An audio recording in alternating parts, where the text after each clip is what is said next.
Hello everyone, welcome back to my channel. আশা করি আপনারা সবাই খুব ভালো আছেন, সুস্থ আছেন। আর একটা নতুন ভ্লগ নিয়ে আপনাদের সামনে আজকে চলে এসেছি। আর এই যে ব্রেকফাস্ট করে আপনাদের সাথে কথা বলছি। হ্যালো। আর অনেক দিন বাদেই আজকে আবার ব্লগটা আপনি পাবেন আর কি। একটুখানি মাঝে শরীরটা খারাপ হয়েছিল, আর দেখতেই পাচ্ছেন আমার চোখের চারপাশটাও পুরো ডার্ক সার্কেল হয়ে গেছে। শরীর খারাপ বলতে মানে অনেকদিনই ডাক্তারটা দেখাচ্ছিলাম, শরীরে খুব উইকনেস মনে হচ্ছিল। তো তারপরে উইকনেস মনে হচ্ছিল বলে ডাক্তার দেখালাম।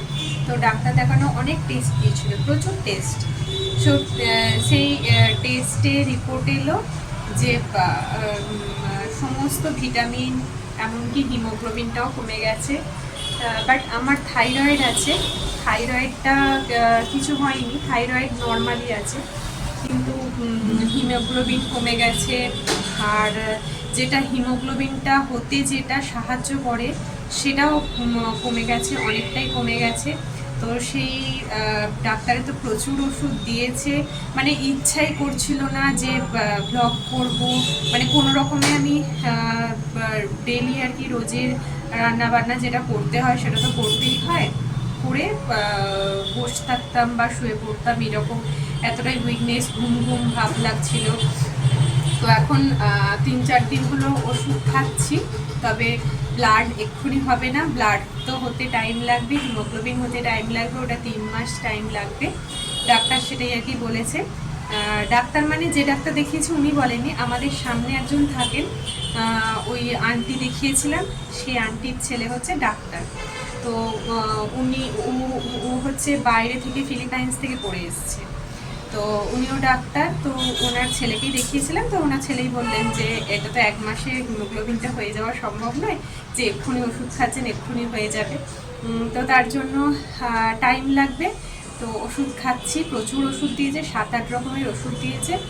আমি ভেবেছিলাম ফার্স্টে যে আমার থাইরয়েড আছে, তো থাইরয়েডটা মনে হয় বেড়েছে, তার জন্য অনেক সময় থাইরয়েড থাকলে থাইরয়েডটা বাড়লে শরীরটা খারাপ লাগে, ভালো লাগে না, উইকনেস লাগে, যেগুলো প্রবলেমগুলো হয়, ঘুম পায়, মানে থাইরয়েড বাড়লে যে প্রবলেমগুলো হয় সেইগুলোই আমার হচ্ছিল। তো সেই আর কি, ওই জন্য থাইরয়েড আমি টেস্ট করেছিলাম আলাদা করে, কিন্তু থাইরয়েডে কিছু আসেনি। তা আবার আমি ডাক্তারও থাইরয়েড টেস্ট করিয়েছে, মানে আসেনি মানে কি, নর্মাল ছিল। ডাক্তারও থাইরয়েড সব টেস্টের সাথে থাইরয়েড টেস্ট করেছে, সেখানেও নর্মাল এসছে। বাট ভেতরে ভেতরে যে এই প্রবলেমগুলো হচ্ছে, মানে মানুষই কেউ বুঝতে পারবে না। মানুষের যখন এরকম প্রবলেম হচ্ছে, কেন এরকম ঝিমুনি লাগছে, কেন হচ্ছে, বিগত আমার 1 মাস ধরে এরকমটা হচ্ছে। তো আমি বুঝতে পারছিলাম না কেন হচ্ছে। লাস্টে আমি ডাক্তার দেখাই, তো ডাক্তার দেখাতে এগুলো আর কি ধরা পড়ছে। তাই আমি আমার বোনকেও ফোন করেছিলাম, বোনকেও আমি বললাম যে দেখ, এইগুলো হঠাৎ করে ভেতরে ভেতরে যেগুলো লো হয়ে যাচ্ছে, ভিটামিন, যেটা D3, ভিটামিন D3 ওটাও লো রয়েছে। তো এইগুলো যে লো হয়ে যাচ্ছে সেগুলো মানুষে কী করে বুঝবে? মানে ওই বছরে ইয়ারলি একটা body check up, full body check up করাতে পারলে তাহলে যারা করায় তারা হয়ে যাবে। আমাদের তো আর এই সংসারের চাপে ছেলে মেয়ে নিয়ে আর সেগুলো আর হয়ে ওঠে না, এত ব্লাড টেস্টটা অন্তত হয়ে ওঠে না।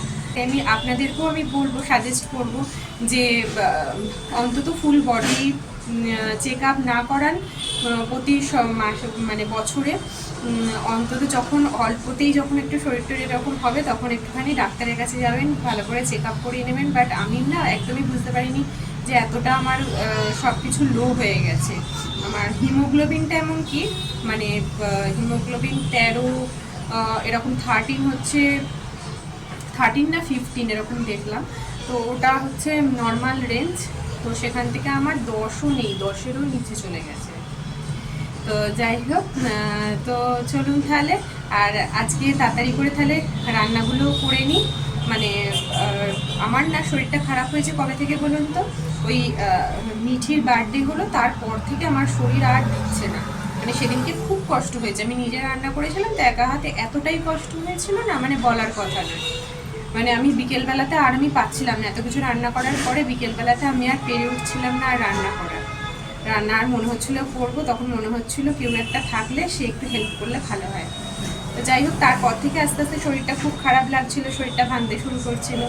তো তখনই আর কি ডাক্তার দেখাতে এটা আর কি ধরা পড়লো। তো সেটাই আপনাদেরকেও রিকোয়েস্ট করবো যে অল্পতেই যখন শরীরটা এরকম হবে অবশ্যই ডাক্তারের পরামর্শ নেবেন, ডাক্তারের কাছে চেক আপ করাবেন। আর তো চলুন তাহলে আজকের ব্লগটা স্টার্ট করলাম। তো সোমটোম তো সবাই স্কুলে চলে গেছে, আর এখন আমি রান্না করে নিই, আপনাদেরকে সেই রান্নাটাও আপনাদের সাথে শেয়ার করছি। কি রান্না করছি, ফুলকপি দিয়ে আলু দিয়ে একটু চিংড়ি মাছ এনেছিল, তো চিংড়ি মাছটা দিয়ে অনেকদিন বাদে আর কি করবো। আর করবো হচ্ছে মাছ এনেছে, মাছটা তো করবো। আমাদের সারা সপ্তাহ মাছ একবারেই নিয়ে চলে আসে, কারণ মাছের দোকানটা একটু দূরে আছে। দূরে না থাকলেও হ্যাঁ, দোরগোড়ার কাছে সামনে হলে তখন নয় ডেলিকার মাছ আনা যায়, কিন্তু আমি যখন কলকাতায় থাকতাম তখনও কিন্তু আমি সারা সপ্তাহের মাছ আমি নিয়ে চলে আসতাম। সোমের বাবা থাকতো না, আর তো এটাই আর কি। আর এখানেও সোমের বাবা এই একটা দিনই টাইম পায়, তো একটা দিনেই পুরো মাছটা সব নিয়ে চলে আসে।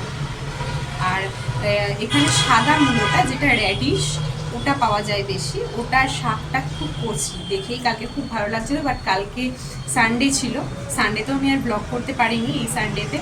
তো আজকে হচ্ছে সোমবার, তো কালকেই ভেবেছিলাম মানে করবো। এবার পালং শাকও এনেছিল, পালং শাকটা কালকে করেছি। আর আজকে ওই রেডিশের যে শাকটা, কচি শাকটা, ওই শাকটা ভাজা করবো, কালো সর্ষে দিয়ে ভাজা করবো। ওটাও খেতে খুব ভালো লাগে। তো চলুন তাহলে ঝটপট করে রান্না করে ফেলি, তারপর আপনাদের সাথে তো আছি। আর সকাল সকাল রান্নাও বসিয়ে দিয়েছি। আর এখানে একটু কাটা পোনা মাছ আর একটু চিংড়ি মাছটাই রান্না করব। তো সকাল সকাল রান্নাটা আসলে হয়ে গেলে কি হয়, ভালো লাগে, মানে নিজের অনেকটা টাইম বের করা যায়। রান্নাটা করতেই অনেক টাইম লেগে যায়। মিঠি থাকে, মিঠি ওর মনে হয় যে ওর সাথে আমি খেলি। ও পাশে আন্টির বাড়িতে যায়, ওনারা খেলেন ওর সাথে, ওই জন্য ওখানে অনেকক্ষণ থাকে। তো আমিও চেষ্টা করি যে মিঠিকে একটু টাইম দেওয়ার জন্য। তো তাই জন্য একটু তাড়াতাড়ি, সব দিন হয়ে ওঠে না, এক দিন ভালো লাগে না একদম শরীরটা, তখন বসে থাকতে থাকতে তখন আবার দেরি হয়ে যায়। ওদিকে আবার সোমকেও আনতে যেতে হয়, তখন মানে বেলার দিকে তখন তাড়াহুড়ো লেগে যায় আর কি। তো সেই আর কি। আর ঠান্ডাটাও এখন পড়েছে বেশ ভালোই। তো ঠান্ডা জন্য সকালবেলা তো উঠতে তো হয়, উঠবো না বললে তো হয় না। রবিবার ওই একটাই দিন থাকে যে দিনটা আমরা একটুখানি বেশিক্ষণ ঘুমোতে পারি, মানে শুয়ে থাকতে পারি। ঘুমটা দেখবেন যে টাইমে ওঠে সকালবেলা, রোজের কিন্তু সেই টাইমে ঘুমটা ভেঙেই যায়। কিন্তু তারপরেও এই শীতকালের জন্য উঠতে ইচ্ছা করে না, এরম আর কি হয়। তো যাই হোক, এখন আমি কাটাপোনা মাছটা রান্না করে নিচ্ছি। নিয়ে তারপরে আমার ফোনটাও ভেঙে গেছে, ফোনটা একটু নিয়ে যেতে হবে, ফোনের দোকানে নিয়ে যেতে হবে। মানে শাড়ি অলরেডি নিয়ে এসেছি, কিন্তু স্ক্রিন গার্ডটাও লাগাতে দিতে হবে। আর টুকটাক একটুখানি সোমের স্কুলে ডেকোরেশনের জিনিসের জন্য যেতে হবে, আর সেগুলো বিকেলবেলা কিনবো। সোমকে যখন স্কুলে পড়তে দিতে যাই তখনই আমি ওটা কিনে নিয়ে আসবো, কারণ ওটা পড়তে যাওয়ার পথেই দোকানটা পড়ে। তো এদিকে সোমেদেরও আর কি ক্রিসমাসের ছুটি তো আবার এখানে বেশি দিন দেয় না। আমাদের কলকাতা স্কুলেও যেরকম, এখানেও সেই রকমই 24 তারিখ লাস্ট হয়ে স্কুল হয়ে ওটা ছুটি পড়ে যাবে, তারপর খুলবে আবার 2 তারিখে। আর স্কুলের জন্য এদের ক্রিসমাসের সময় স্কুলেতে না একটা প্রোগ্রাম হয়। তো সোমকে একটা থিম দিয়েছে, সেটাও বানাতে হবে টুকটুক করে, সেগুলোও বানাচ্ছি আস্তে আস্তে। সোম তখন থাকে, তখন ওকে নিয়ে বানিয়ে নিই। তো এদিকে আমি রান্নাটা অলমোস্ট আমার হয়েই এসছে। আর এই ফুলকপি দিয়ে চিংড়ি মাছ দিয়ে রান্নাটা করার সময় মনে পড়লো আপনাদের সাথে একটা কথা বলি।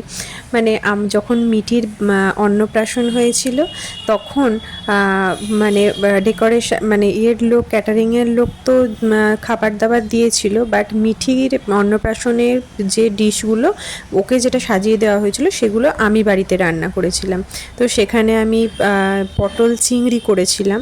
তো সবাই সেটা খেয়ে এত সুনাম করেছিল, সবাই বলেছিল যে মানে যারা ক্যাটারিংয়ের লোকেরা যারা দিয়েছে তার থেকেও আমি যে পটল চিংড়িটা রান্না করেছি তার টেস্টটা বেশি ভালো হয়েছে। তো এরকম মানে এরকম ভালো ভালো কমপ্লিমেন্ট শুনতে তো ভালোই লাগে। তো আমি বাড়িতে তাড়াহুড়ো করেও সেদিন সকাল থেকে মানে তাড়াতাড়ি ছিল, কারণ রান্না টান্না করে নিজে রেডি হওয়া, মিঠিকে রেডি করা, তাকে গায়ে হলুদ, মানে একটা অন্নপ্রাশনে তো গায়ে হলুদ দিতেই হয়, সেই আর কি করে তারপরে তার আগে আর কি ভোরবেলাতে উঠে আমি রান্না করে নিয়েছিলাম। নিয়ে তারপরে মিঠির আর কি অন্নপ্রাশন হয়েছিল। খুব বড় করে হয়নি, কারণ এদের ঘটা করে অন্নপ্রাশন হয় না, তো তার জন্য ছোট করেই ঘরোয়া ঘরের মধ্যে আর কি হয়েছিল। তো সেই আর কি মানে সব লোকে আর কি বলেছিল যে মানে ক্যাটারিংয়ের লোক যা না ভালো করেছে, তোর কিন্তু এই তরকারিটা বেশি ভালো হয়েছে। মানে ক্যাটারিংয়ের লোকও পটল চিংড়িই করেছিল, আমিও পটল চিংড়ি করেছিলাম, কিন্তু টেস্টটা হচ্ছে আমার তরকারির টেস্টটা খুব সুন্দর হয়েছিল। তো এদিকে কথা বলতে বলতে টুকটুক করে আমার এখানে রান্নাটাও কমপ্লিট হয়ে গেছে।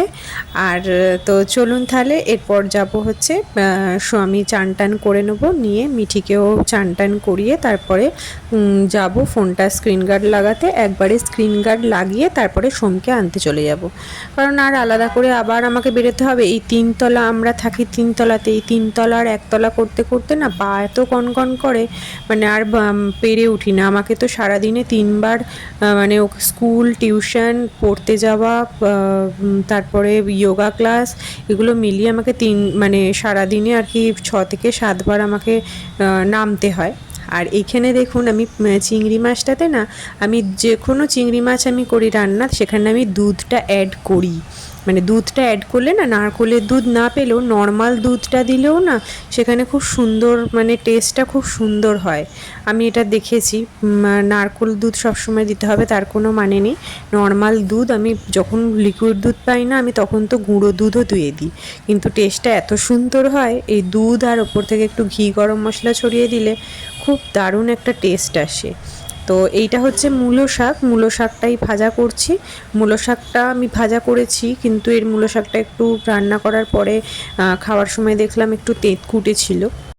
লাল রঙের যে মূলোটা হয় তার শাকটা অনেকবার খেয়েছি, কিন্তু এই সাদা মূলোর শাক আমি এই ফার্স্ট টাইম ট্রাই করলাম, তেঁতকুটে লাগলো। তো আপনারা অবশ্যই জানাবেন যে আপনারা কোনোদিনও খেয়েছেন কিনা, আর ওটা তেঁতো হয় কিনা। এখন আমার সব পুরো চান টান হয়ে গেছে, পুজো টুজো কমপ্লিট। আর আমার এখন শাশুড়ি মাকে খেতে দিলাম, দিয়ে এখন যাব হচ্ছে এবার সোমকে আনতে। তো সোমকে নিয়ে টিয়ে এসে তারপর তো পুরো মানে পরপর এখন আবার চলতেই থাকলো, মানে কন্টিনিউ আমাকে সে ওকে এবার পড়তে দিয়ে আসা, নিয়ে আসা, আবার এখন যোগা ক্লাসে ভর্তি হয়েছে সেইখানে দিয়ে আসা, নিয়ে আসা, তো চলতেই থাকবে এবার এখন। তো চলুন তাহলে দেখতে থাকুন আজকের ব্লগটা, আর কেমন লাগলো অবশ্যই জানাবেন আজকের ব্লগটা। তো আলাদা করে আর স্ক্রিন গার্ড লাগানোর জন্য আমি নামিনি, আবার উঠতে হয়, এই 3তলা একতলা করতে খুব কষ্ট হয়। তো তার জন্য এখন একবারে বেরিয়েছি, সোমকেও নেব, নিয়ে একবারে স্ক্রিন গার্ডটা লাগিয়ে নিয়ে চলে যাবো, একবারে সোমকে আনতে চলে যাবো।